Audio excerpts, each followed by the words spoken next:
บายดีว่าทุกครูทุกคนเนาะ ข้าพเจ้าคือว่าอภิสิทธิ์ศรีสว่างซื้อเล่นคือว่าไมโลนะวันนี้มาเขาเคยมางานนี่หลายครั้งแล้วแต่ว่าผมเคยชนะแข่งโฆษณาเยอะมีความไม่อกน้อยใจนิดนึงวันนี้มาแต่งเพลงให้กรรมการก็เลยแบบน้อยใจนะ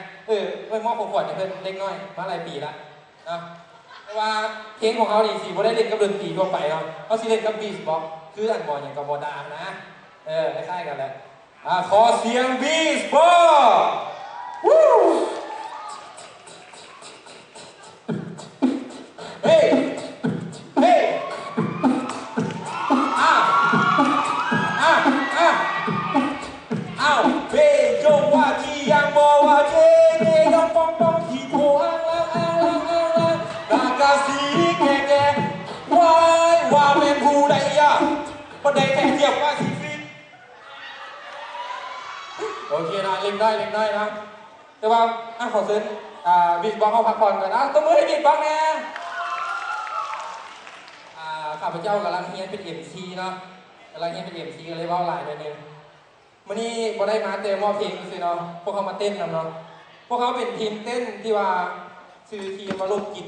เนาะแต่ว่าตัวเทกอะนิดนึงนะพวกเขาไปเต้นอยู่แคมป์ของนะด้วยการเปิดหมวกแต่ว่าถือไล่มานี่เนาะเวทีนี่เป็นเวทีให้โอกาสพวกเขาก่อนเลยอยากให้โอกาสตัวเองเนาะหวังว่า